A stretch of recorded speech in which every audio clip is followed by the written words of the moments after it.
Las conversaciones entre Estados Unidos e Irán van a ser un circo. En esencia, fueron iniciadas por la administración de Donald Trump. A la luz de esto, quería preguntarte cuál es tu opinión sobre cómo hemos llegado a este punto. No sabemos exactamente qué va a pasar en estas conversaciones, pero sí tenemos un historial de cómo actúa Estados Unidos durante las negociaciones. También tenemos una realidad que está siendo reconocida por los medios de comunicación occidentales y por la clase de analistas políticos en todas partes. Tenemos al Globe and Mail de Canadá hablando de cómo Irán ha ganado y todos los demás han perdido. También tenemos a The New Republic describiendo la guerra de Irán como una humillación asombrosa y a The New York Times hablando de cómo la guerra convirtió a Irán en una gran potencia mundial. Así que, en este contexto, Patrick, ¿qué está ocurriendo exactamente aquí? ¿Y cuál es tu análisis situación?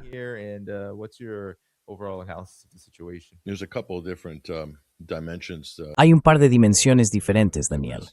En el ámbito interno de Estados Unidos, políticamente hablando, están ocurriendo muchas cosas. Como probablemente viste, bastantes demócratas se sumaron a esta iniciativa de destitución contra Trump en la Cámara de Representantes. Creo que unos 100 legisladores participaron en ello. No hay ninguna posibilidad de que lo destituyan ahora mismo. Sin embargo, es una especie de toma de temperatura de lo que vendrá después de las elecciones de medio mandato.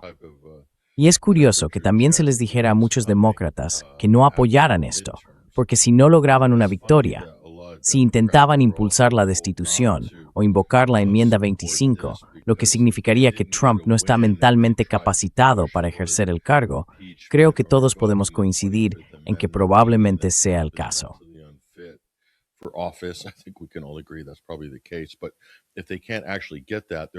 Pero si en realidad no consiguen eso, temen básicamente disparar otra vez sin lograr una victoria ni dar en el blanco. Así que parte del liderazgo demócrata ha estado intentando disuadir a algunos de sus colegas de hacerlo. Pero aún así, está ocurriendo. Está ahí. Así que eso sigue en marcha. Ahora estamos en la recta final hacia las elecciones de mitad de mandato. Las campañas comenzarán y ya sabemos cuáles son los resultados probables según las encuestas actuales. No pinta bien para los republicanos y tampoco pinta bien para los demócratas. Para Donald Trump, después de noviembre, se vislumbra un posible aluvión de investigaciones, audiencias, juicios políticos, todo tipo de cosas.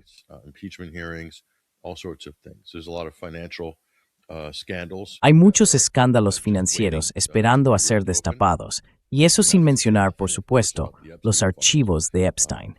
Dejemos eso a un lado por un momento. Así que eso es lo que está ocurriendo a nivel interno. Creo que Trump realmente quería conseguir una victoria con esta guerra en Irán. Y como vimos en las filtraciones del New York Times, Danny, se confirmó lo que ya sabíamos, que toda la guerra fue una torpe maniobra de venta de Benjamin Netanyahu. Vino a Washington hacia la segunda semana de febrero y básicamente se impuso sobre todos. Le trataron como a un rey y él presentó una propuesta dudosa y fraudulenta sobre prácticamente todos los aspectos de esta guerra y lo que se esperaba de ella. Nada de eso resultó ser cierto.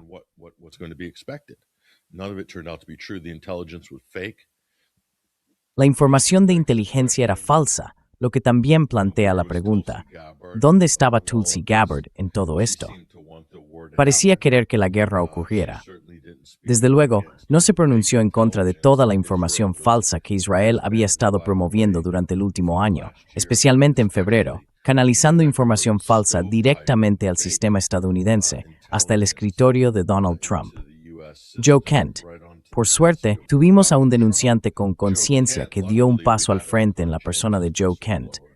Reveló lo que realmente estaba ocurriendo entre bastidores y por qué fuimos a la guerra en nombre de Israel. Pero aún así, nada del resto del gabinete. Por supuesto, tendrán que aparecer más adelante cuando les resulte más conveniente políticamente. Así que eso es lo que está ocurriendo a nivel interno.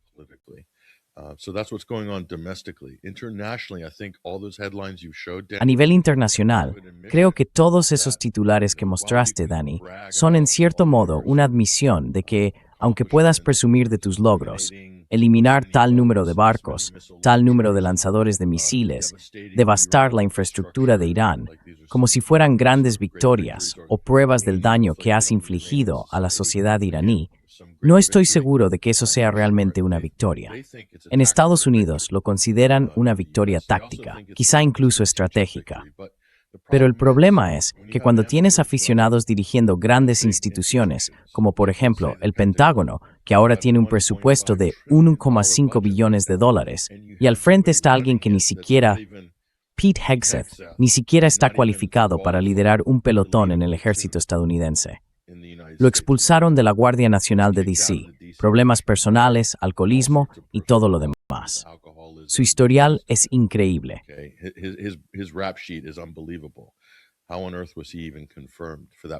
¿Cómo demonios llegó siquiera a ser confirmado para ese puesto? Pues bien, el lobby israelí instruyó a los senadores estadounidenses para que votaran a favor de su confirmación. Querían a un ideólogo religioso con un pasado comprometido, porque Israel sabe que si promocionas a alguien con un currículum muy malo, alguien que está lidiando con escándalos, hará absolutamente todo lo que se le ordene una vez que esté en ese cargo. Es casi como si le hubieran concedido un milagro que rescata su vida y su carrera, y por eso lo eligieron. Querían encontrar a alguien no cualificado, con muchos escándalos personales, grandes escándalos, por cierto, del tipo que implican conducta sexual inapropiada, alcoholismo o fraude, incluso haber llevado a la quiebra a organizaciones benéficas en las que trabajó antes, como Veteranos por la Libertad.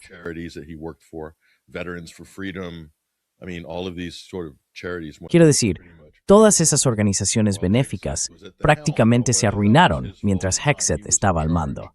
Ahora bien, fuera o no culpa suya, él era el responsable, así que alguien tiene que asumir la responsabilidad por ello. Y luego están los pagos, los acuerdos extrajudiciales con las mujeres, los hijos nacidos fuera del matrimonio. Es un desastre. Es la última persona a la que querrías poner al frente del Pentágono. Y lo hicieron. Ordenaron a los senadores estadounidenses que votaran por él, y todos se rindieron porque recibieron la llamada de AIPAC o de su contacto en AIPAC. Votad por Pete Hegseth. Lo mismo ocurre con los demás cargos. Hay muchas otras personas no cualificadas que fueron confirmadas, y es un desastre. Entonces, ¿cómo hemos llegado a este punto de esta especie de alto el fuego inexistente esta semana?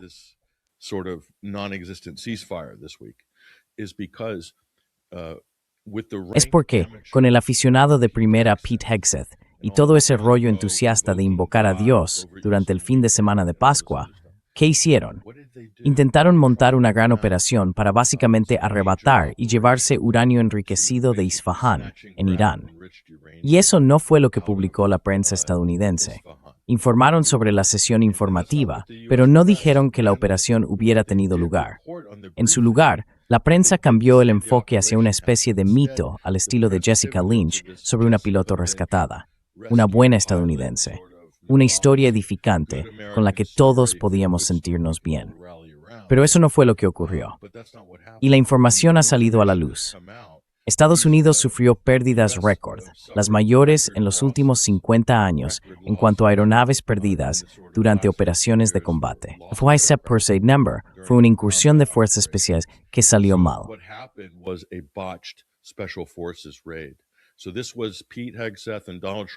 Así que este fue el momento Jimmy Carter de Pete Hegseth y Donald Trump. Este fue su gran momento Jimmy Carter. Esto es precisamente por lo que los republicanos critican constantemente a Jimmy Carter y a los demócratas. El fallido intento de rescate de rehenes en 1980, durante aquel ciclo electoral, Carter contra Reagan. Y aquí tenemos algo peor que Carter, muchísimo peor. Al menos Jimmy Carter intentaba hacer algo honorable y probablemente legal, aunque fracasó por diversas razones. Esto fue una operación completamente ilegal, mal planificada, totalmente temeraria y arrogante por parte de Hegseth. Se puede ver que probablemente estaban colocados, quién sabe con qué, cuando se reunieron todos y dijeron, es una gran idea, lancemos un par de cientos de fuerzas especiales estadounidenses y una cantidad ilimitada de recursos.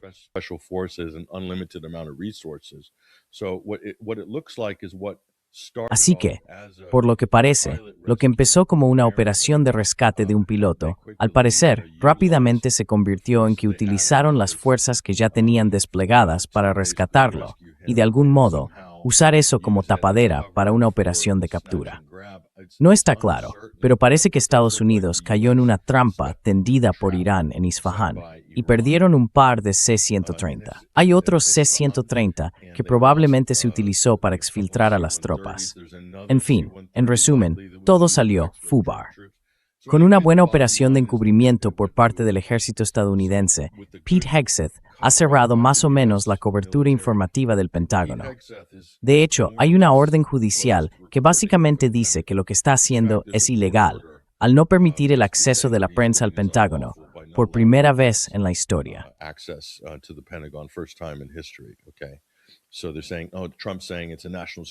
Así que dicen, Trump dice que es un asunto de seguridad nacional, que no podemos permitir que la prensa tenga acceso libre y abierto a lo que estamos haciendo con el Pentágono. Así que todo eso está ocurriendo. Luego Trump se volvió completamente loco.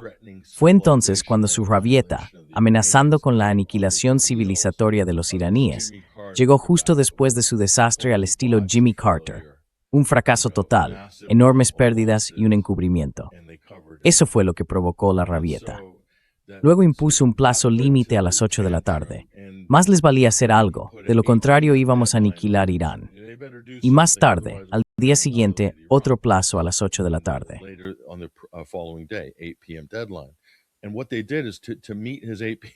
Y lo que hicieron para cumplir con su plazo de las 8 p.m.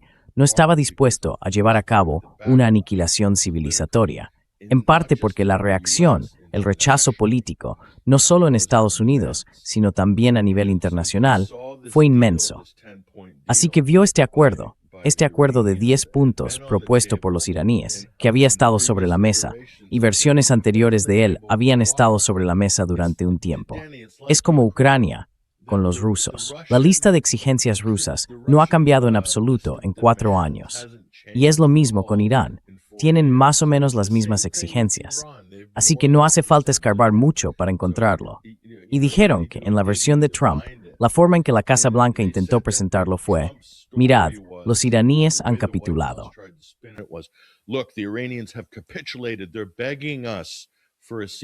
Nos están suplicando un alto el fuego. Mira, nos han dado un plan de 10 puntos. Y al principio Estados Unidos dijo, bueno, lo usaremos como base para las conversaciones. Lo usamos como base para las conversaciones. Y entonces todo se desató con Israel, porque se podía ver a todos los analistas israelíes, Mark Levin, la oficina de Netanyahu, todos, volviéndose locos. Decían, ¿por qué no se ha consultado a Israel sobre esto? Alto el fuego, ¿qué alto el fuego? Así que Israel hace lo que suele hacer, que es aprovechar cualquier tipo de distracción para sacar partido, ya sea realizando un bombardeo, masacrando palestinos o atacando Cisjordania o el sur del Líbano.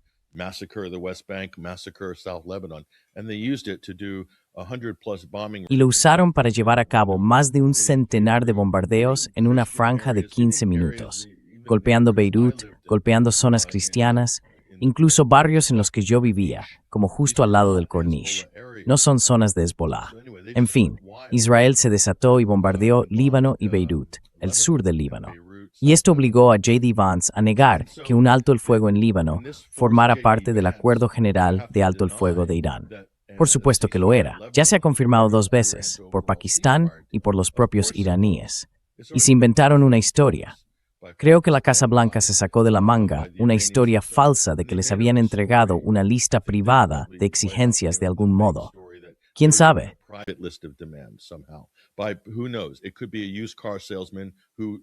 Podría ser un vendedor de coches usados iraní, un amigo de Steve Witkoff, o quien quiera que Steve Witkoff diga que ha estado hablando con él, y luego transmitiendo eso a Trump, diciendo que está hablando con el nuevo régimen. Quiero decir, ¿es esto un gobierno en el exilio? Todo el asunto es un circo. Se ha convertido en un espectáculo de payasos. Y esto ha llevado a todo tipo de maniobras y evasivas por parte de la administración Trump. En resumen, Danny, Irán ha logrado una victoria estratégica, y Estados Unidos ha sido derrotado estratégicamente. Y si cuentan las muertes de civiles, la infraestructura destruida y la vida civil en Irán como algún tipo de triunfo de Estados Unidos, si se presenta eso como una victoria, entonces ¿dónde estáis realmente como país?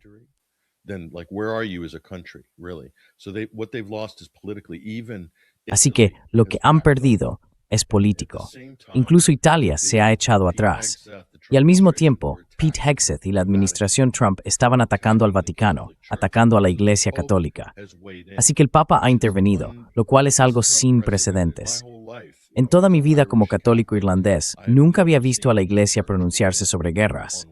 Estuve esperando que lo hiciera durante todo el desastre de Irak, y no pasó nada en Estados Unidos. Y de repente tenemos a este nuevo Papa estadounidense, que básicamente dijo que no, y reprendió a Pete Hegseth, invocando a Jesús, rezando por el bombardeo de Irán como si fuera un acto sagrado.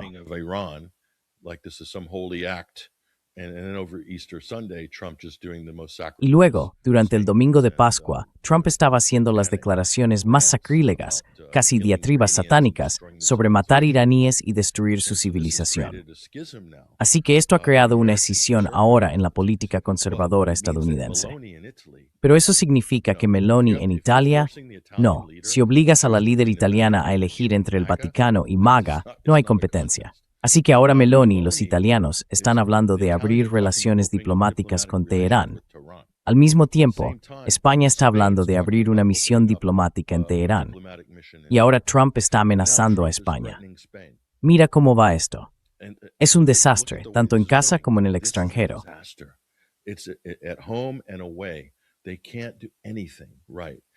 No son capaces de hacer nada bien. Y mientras tanto, están enviando al chico aburrido de la diplomacia, Steve Witkoff, y a su compañero Rodney, Jared Kushner, a Islamabad, dejando que J.D. Vance por fin se moje los pies. ¿A dónde van a ir estas negociaciones, Danny? No van a ir a ninguna parte. Mira las negociaciones anteriores. Todas han acabado en nada. ¿Por qué? Porque no se pueden hacer así, en plan. Tengo mi lista de exigencias, mi lista maximalista, y queremos todo esto, y no vamos a aceptar nada de lo vuestro. Y si no cedéis ante nosotros, os vamos a castigar, os vamos a bombardear. Así que creo que esto no va a ir a ninguna parte.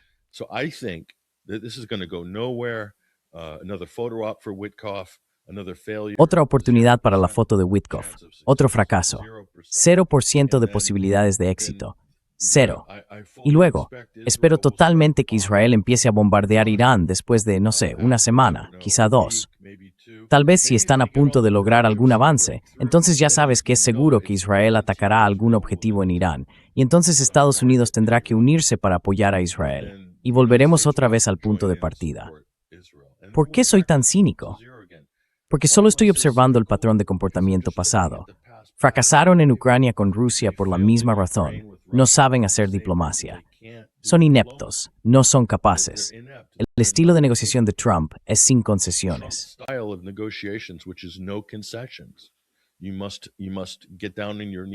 Debes arrodillarte y postrarte ante mí y mis exigencias. De lo contrario, te castigaremos. Eso no va a funcionar con Irán. No funcionó con Rusia. Irán ya ha tenido esto en cuenta. Van a hacer el teatro, como los rusos lo hacen con Estados Unidos, sabiendo perfectamente que solo tienen que ponerse manos a la obra en el campo de batalla. Y eso es lo que va a hacer Irán. Y Trump será una muerte lenta y dolorosa para la administración Trump y para el imperio estadounidense. Lo estamos viendo. Estamos presenciando el mayor descarrilamiento de la historia a cámara lenta.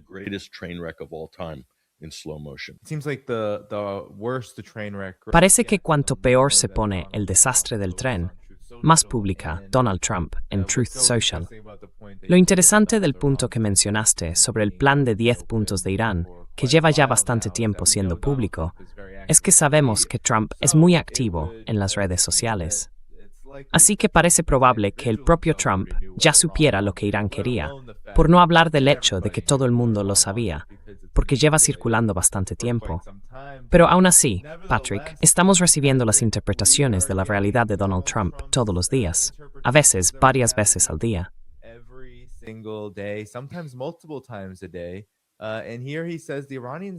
Y aquí dice que los iraníes no parecen darse cuenta de que no tienen más cartas que la extorsión a corto plazo del mundo, utilizando en mayúsculas, por cierto, las vías navegables internacionales. La única razón por la que siguen vivos hoy es para negociar.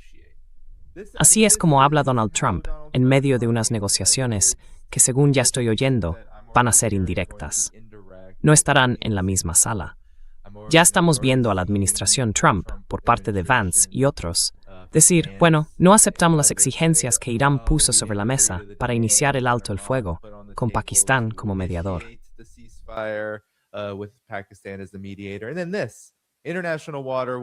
Y luego esto, vías navegables internacionales.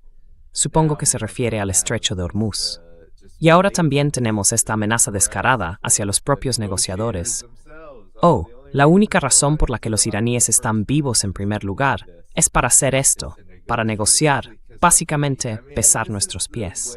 Quiero decir, así es como está hablando la administración Trump. Probablemente en ningún otro momento de la historia de Estados Unidos, un presidente en ejercicio haya hablado así en este tipo de situaciones, cuando todos los demás están diciendo, esto no pinta bien para Estados Unidos.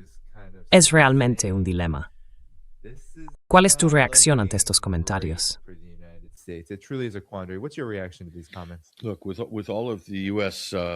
Mira, con todos los defectos de Estados Unidos y los profundos pecados cardinales del pasado, y son demasiados para mencionarlos, los pecados del imperio, siempre existía cierto aire de decoro, la idea de que al menos debían mantener las apariencias diplomáticamente.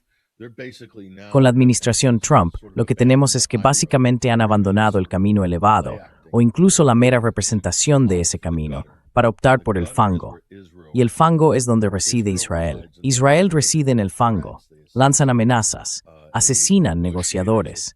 Si los israelíes están en negociaciones, puedes estar seguro de que intentarán matar a la otra parte al otro lado de la mesa. Y lo han hecho en múltiples ocasiones. Incluso llegan al extremo de anunciar que van a matar a cualquier futuro negociador, como han hecho con Irán. Ali Larijani es un ejemplo. Eso fue algo que Israel había amenazado con hacer, y lo hizo. Así que, quiero decir, estas tácticas de fango, de mafia, son donde se encuentra Trump ahora.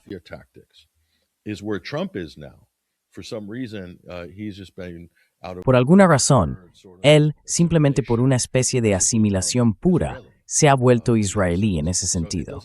Así que no refleja las tradiciones estadounidenses de diplomacia o negociación, o al menos el intento de Estados Unidos de actuar como un mediador honesto, aunque probablemente nunca lo haya sido.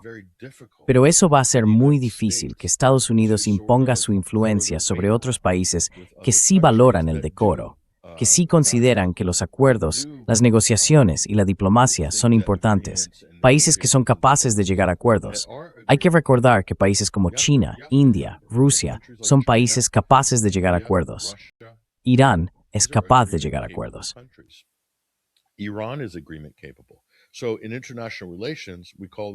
Así que en las relaciones internacionales llamamos a eso potencias normativas. Potencias normativas. El sistema internacional, cuando se conceptualiza, se inclina a favor de las potencias normativas.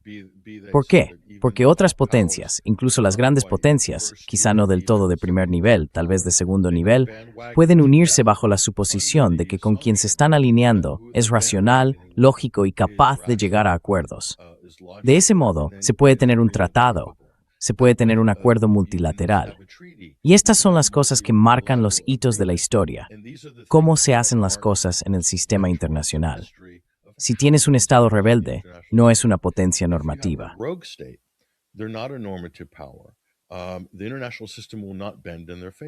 El sistema internacional no se inclinará a su favor.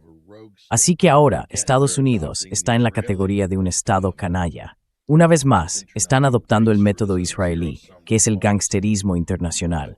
Diplomacia, castigando a todos, amenazando con matar y matando, y todas esas otras cosas, abandonando toda apariencia de acuerdos o tratados anteriores.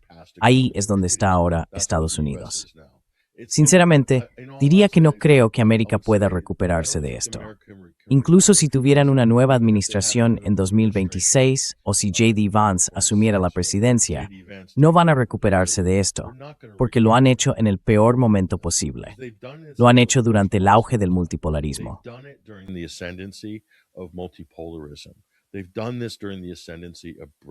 Han hecho esto durante el auge de los BRICS, y Estados Unidos ha sacrificado todas sus posiciones, sus antiguos puntos de apoyo y las cosas que hacen de Estados Unidos una potencia mundial. Básicamente, las ha sacrificado en el altar de Israel. Te daré un ejemplo perfecto. Hay un tuit de Joe Kent sobre la OTAN. Ya sabes, has oído toda esa retórica de Trump diciendo que la OTAN no está cumpliendo con su parte, que no acudieron en nuestra ayuda y que en el estrecho de Formosa les sacamos las castañas del fuego con Ucrania. Es decir, es un argumento estúpido por parte de Trump, porque Estados Unidos inició la guerra civil en Ucrania en 2014, que de todos modos condujo a esta guerra. Pero dejemos eso a un lado. Entonces, ¿a qué viene todo este discurso sobre abandonar la OTAN, criticar a la OTAN? Siempre me lo he preguntado.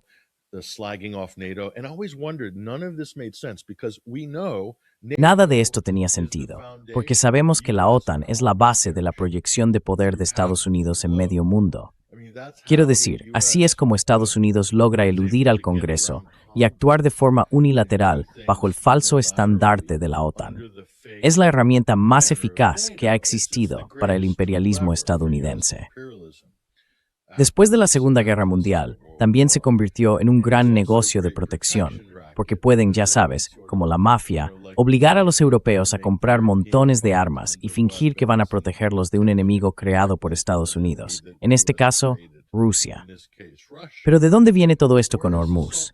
Es como una mentalidad de artículo 5 invertida por parte de Trump. Quiero decir, según los estándares de Trump, es algo extraño. Y entonces me digo a mí mismo, y luego Joe Kent tuitea esto justo ayer.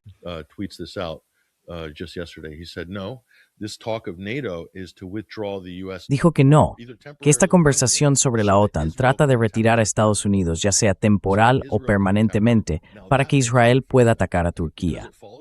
Ahora bien, eso tiene todo el sentido del mundo porque sigue un patrón de Estados Unidos abandonando su influencia, renunciando a las posiciones que le daban poder en favor de Israel, ignorando y actuando en contra de los intereses estadounidenses en beneficio de los intereses israelíes. Y eso, creo, es la explicación más racional. Tiene sentido. Así que, de nuevo, imagina eso. Básicamente salir de la OTAN para que Israel pueda atacar a Turquía, y entonces no tendrías ninguna obligación de defender a Turquía. Quiero decir, escucha, Dani, si Israel atacara a Turquía hoy, ¿Estados Unidos se enfrentaría a Israel? ¿Alguien en Europa lo haría?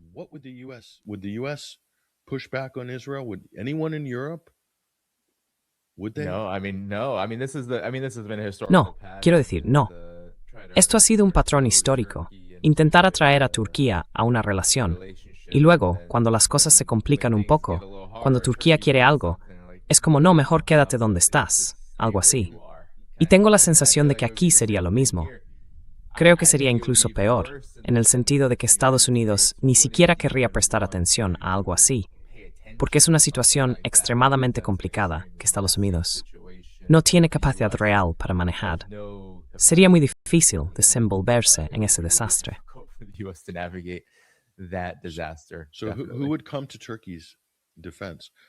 Entonces, ¿quién acudiría en defensa de Turquía? Solo hay unos pocos países. Serían China, Rusia, posiblemente Pakistán o India.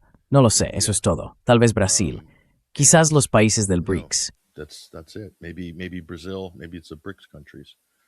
Eso es. Sí. Y eso es asombroso, pero esa es la realidad. Piénsalo. Naftali Bennett, el ex primer ministro israelí, ha declarado públicamente, Turquía es el nuevo Irán. Lo dijo públicamente. Fue una declaración muy contundente. Es como un disparo de advertencia, justo ahí. Y déjame decirte algo. Cuando Israel lanza disparos de advertencia, más vale que prestes atención, porque eso significa que van en serio si se les permite, claro. Así que, si Estados Unidos no puede contenerlos, y es muy peligroso. Y Turquía. over the Ottoman Empire in Turkey. Arguably, that's the deeper. Se podría decir que el fundamento más profundo de la Primera Guerra Mundial fue evitar que Alemania se aliara con el Imperio Otomano y además obtener el control de los campos petrolíferos en lo que hoy es el Kurdistán iraquí, Mosul, Kirkuk y otros. Los británicos y sus aliados se movilizaron para impedir que eso ocurriera. Pero ese punto de inflexión entre Oriente y Occidente, Turquía, es el pivote geopolítico por excelencia. Y si se permite que Israel haga eso, sin mencionar lo que podría suceder en Chipre, entonces se tendría una gran catástrofe entre manos que sería muy difícil de contener.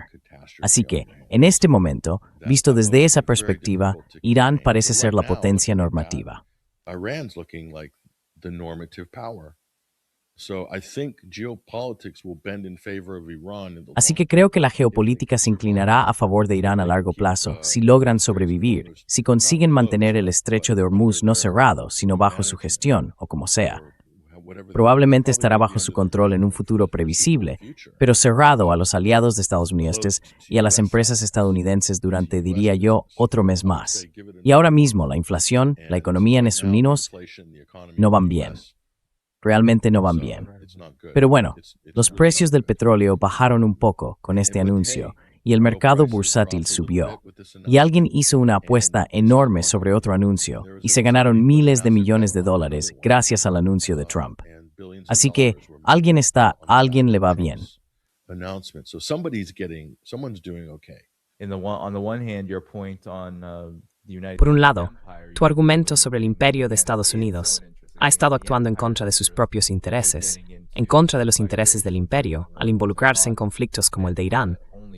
Eso solo puede conducir a malos resultados, porque querían preservar, fortalecer y dar impulso a Israel. Sean cuales sean las teorías de la gente sobre por qué Israel es tan importante para Estados Unidos, hay muchas razones. Y luego, por otro lado, mucha gente dice que, bueno, Estados Unidos puede permitirse perder una guerra con Irán porque habrá quienes se enriquezcan con ello, especialmente las corporaciones de GNL y petróleo.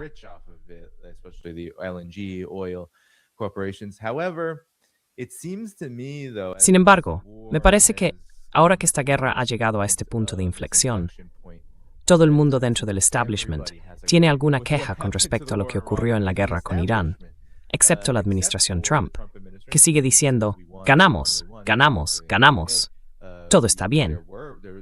Parece que había presión por todas partes, a través de los medios de comunicación tradicionales, por canales extraoficiales, de que esto se estaba descontrolando. Y ahora estamos viendo informes de que las consecuencias de esto, ya sea que Arabia Saudí pierda 1,3 millones de barriles de petróleo al día de su capacidad de producción, o el hecho de que, como acabas de mencionar, el coste para la economía global va a ejercer una enorme presión sobre la gente en un futuro previsible, incluso si no hay más tiroteos, lo cual no está garantizado.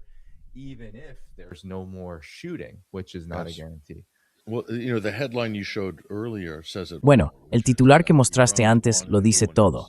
Irán ha ganado y todos los demás han perdido. Así es como parece. Ahora, eso me recuerda a otra cosa. ¿Quién más ha ganado con la guerra por poderes de Ucrania contra Rusia, la guerra por poderes de la OTAN contra Rusia en Ucrania? ¿Quiénes son los ganadores, aparte del complejo militar industrial? Todos los demás son, relativamente hablando, perdedores. Europa es una gran perdedora. El gas estadounidense es un ganador, ¿de acuerdo? El petróleo y el gas de Estados Unidos son ganadores. Hay algunos otros posibles ganadores aquí. Qatar ya no se está beneficiando de ello después de este desastre. Así que mira esto. Tiene similitudes. Es casi un patrón idéntico al de la guerra iraní, porque con Ucrania ese es el conflicto por poderes.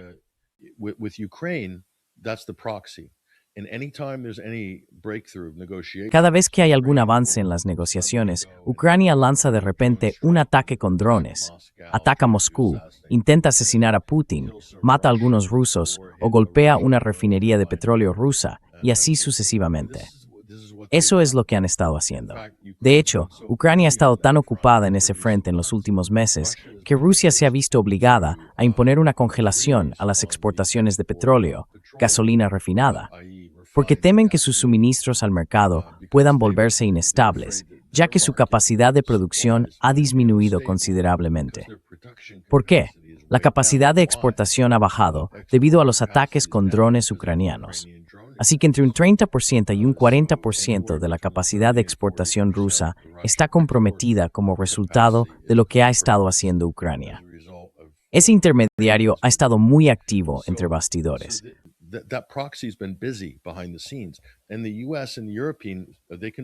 Y Estados Unidos y los europeos siempre pueden hacer una especie de juego del poli bueno y el poli malo allí y decir, oh, mira, no somos nosotros, son esos ucranianos combativos y no podemos decirles lo que tienen que hacer. Están realmente enfadados con los rusos. Así que tendrían que aceptar que el resultado neto es que se retira más petróleo y gas del mercado global. Eso es lo primero. Lo mismo ocurre con Israel. Israel, en cierto sentido, está desempeñando ese papel de aguafiestas ucraniano con esta guerra en Irán. Y Estados Unidos está haciendo de poli bueno y poli malo, fingiendo que Israel y Estados Unidos están separados en cuanto a su coordinación militar, inteligencia y todo lo demás, cuando claramente hay muy poca distancia entre ellos.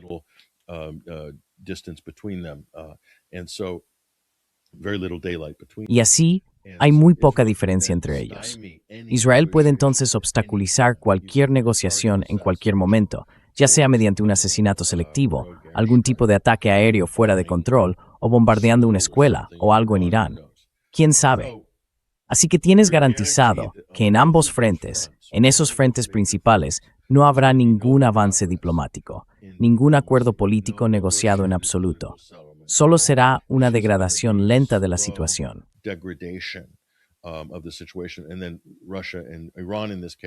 Y entonces Rusia e Irán, en este caso, se verán obligados a centrarse en sus propias prioridades, asegurar su propio perímetro y ocuparse de sus propios intereses fuera de las negociaciones, en el campo de batalla o mediante la disuasión, sea cual sea la forma que adopte. Pero el resultado final es el mismo.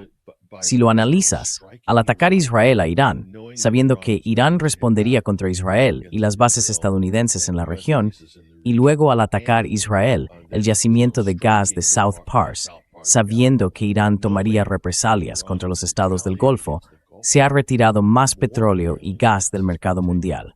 Así que tienes todo el petróleo y gas del lado ruso fuera, todo el Golfo Pérsico fuera, y esto ha sido muy estratégico.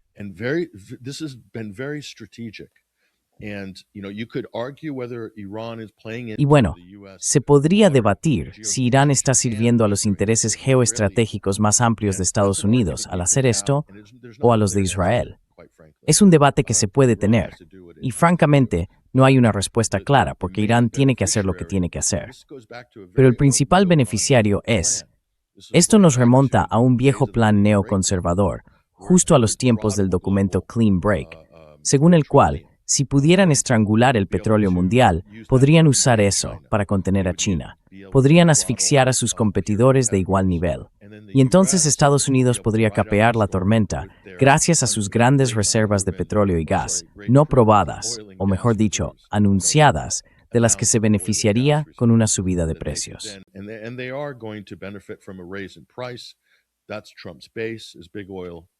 La base de Trump son las grandes petroleras, el gran gas, el gran fracking, y ellos se van a beneficiar de ello, aunque todos perdamos, Daniel. Aunque todos perdamos.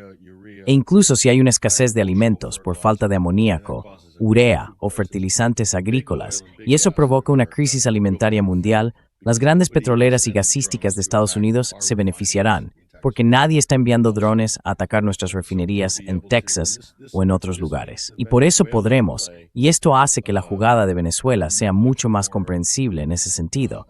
Eso fue un paso intermedio. Esa es la estrategia neocon, dura de estrangular el petróleo y el gas mundiales, y luego capear la tormenta con el músculo estadounidense. Ese era uno de sus planes básicos fundamentales. Ahora habrían dicho que eso era una locura a principios de los 2000.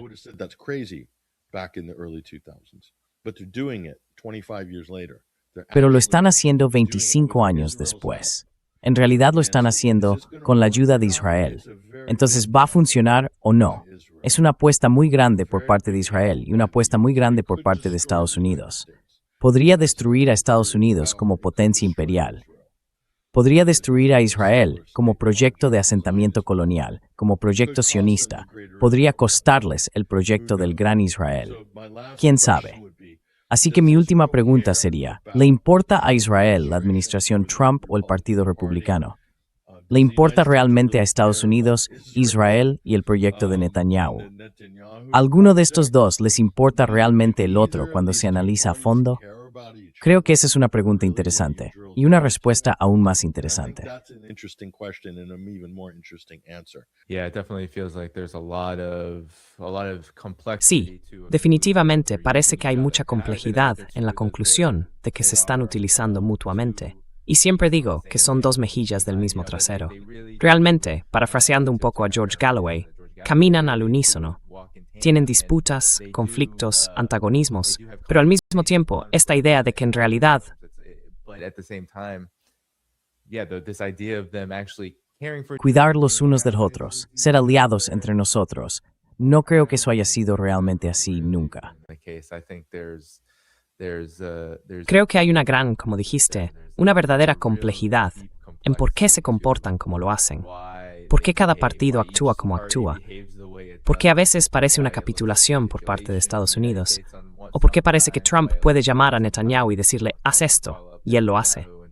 Creo que hay mucho de dar y recibir, y a veces supongo que en el mundo en el que viven, ya sabes, el mundo de la isla de Epstein, quizá haya algo de castigo, abuso, ese tipo de cosas, donde se cubren las espaldas unos a otros y a veces se pasan de la raya. Es un juego realmente sucio.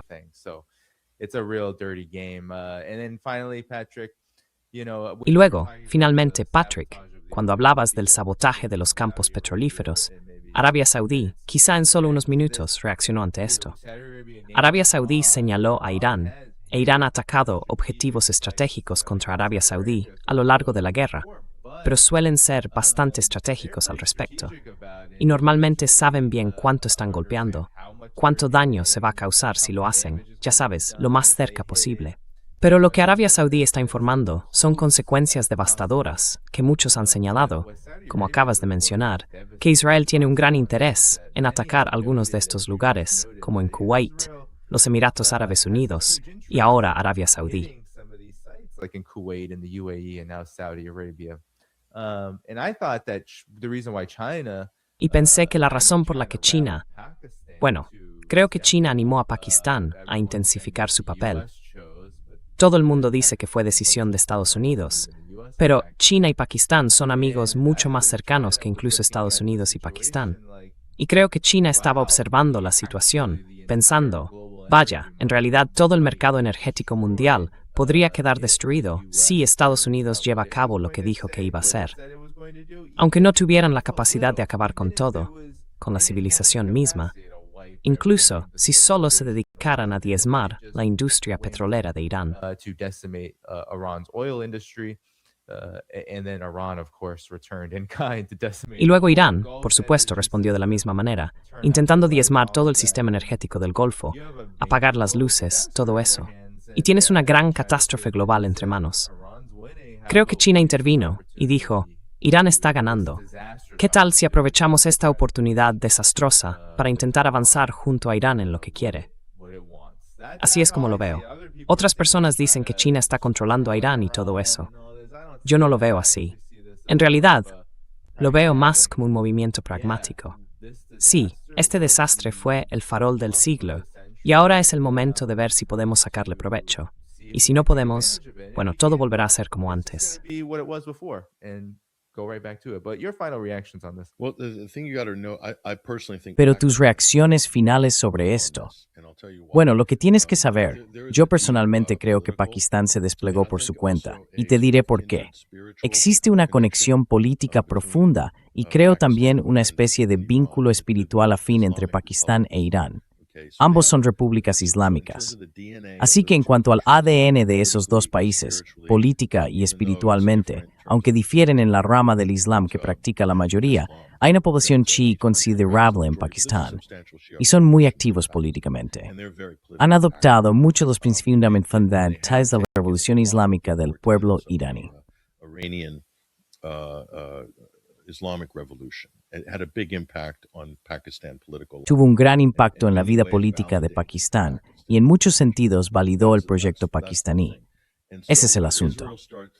Así que cuando Israel empieza a amenazar a Pakistán, como hizo en los últimos meses, hablaban de que no se puede permitir la existencia de un Pakistán con armas nucleares, que Israel no estará seguro mientras un país islámico posea armas nucleares.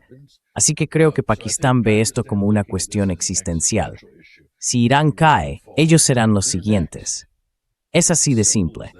Y aunque cuentan con el apoyo de China y son un socio económico importante de China y de la iniciativa de la Franja y la Ruta, Pakistán es un socio clave en la Franja y la Ruta. Pakistan is a major partner with Belt and Road. But Iran is also a major partner. Pero Irán también es un socio importante en los proyectos del Corredor Medio y en el futuro de las rutas combinadas terrestres y marítimas de conexión este-oeste. Rusia y China están muy implicadas en Irán. Irak también es una parte importante de eso, y lo mismo ocurre con Turquía, por cierto. Y ya sabes, Europa será la beneficiaria final de todo ello, si se le permite que ocurra. Pero intenta decirle eso al liderazgo europeo actual y está demasiado adelantado para ellos. Ellos están jugando al Yahtzee, mientras que Oriente está jugando al ajedrez en este asunto. Así que no podemos ayudar a Europa en este momento. Creo que Pakistán ha afirmado su posición. Además, Pakistán mantiene una relación muy estrecha con Arabia Saudí. Also, Pakistan very, very tight with Saudi Arabia. Those two are probably, in terms of Esos dos son probablemente, en términos de liderazgo, diálogo nacional y cooperación, dos de los aliados más estrechos de toda la región, Arabia Saudí y Pakistán, ambos dependiendo el uno del otro, uno en lo financiero y el otro en la defensa. Así que Arabia Saudí también está cubriéndose las espaldas de cara al futuro y ve a Pakistán como un aliado leal. Eso también forma parte del contexto. Creo que los comentarios de Trump sobre MBS besándole una de sus ya sabes qué mejillas probablemente serán la sentencia de muerte para las relaciones entre Estados Unidos y Arabia Saudí. Y de nuevo, Trump, con su gran bocaza, no sé. Again, Trump with his big mouth. I don't know. I could say a lot of things right now. Podría decir muchas cosas ahora mismo para describir a Donald Trump y a su pequeño secuaz, J.D. Vance, que es como una versión de Trump en forma de marioneta de dedo. Es algo extraño. Podría decir que son esto o aquello, que los asesores de Trump tienen un coeficiente intelectual bajo, o lo que sea. Hay muchas cosas que se podrían decir, pero desde luego no están mostrando mucha confianza. Si se observan los resultados de lo que ha ocurrido, es simplemente un desastre para Estados Unidos, para la región, para la economía global. De todo esto, mucha gente va a surgir como voces de cordura, y creo que eso es muy importante. Pongamos dos grandes países europeos, uno del G7, Italia, y luego España, dos países de la OTAN que quieren abrir misiones diplomáticas en Teherán. Escucha.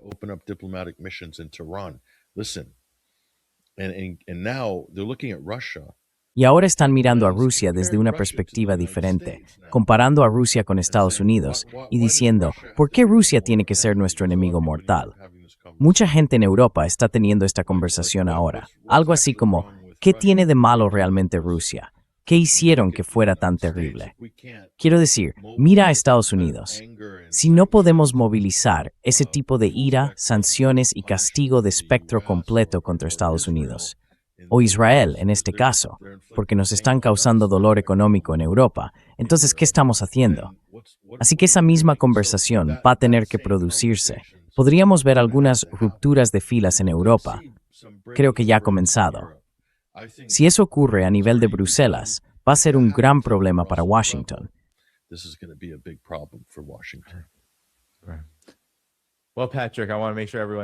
Bueno, Patrick, quiero asegurarme de que todo el mundo sepa que debe revisar la descripción del video para que puedan encontrar tu canal de YouTube 21st Century Wire y tu Substack allí.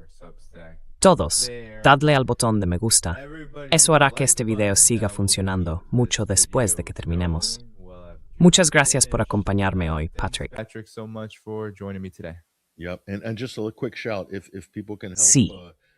Y solo un aviso rápido. Si la gente puede ayudar, que visite nuestro canal de YouTube, le dé a me gusta y se suscriba, porque estamos muy limitados. Llevamos en esa plataforma unos 10 años y hemos pasado por el calvario de la censura. Así que cualquier ayuda que podáis darnos para ganar visibilidad y luchar contra la supresión algorítmica es muy apreciada. De verdad, lo agradecemos mucho. Great, yes. Genial, sí, todos le habéis oído. Muy bien, eso es todo por hoy. Nos vemos pronto todos. Adiós. Everyone.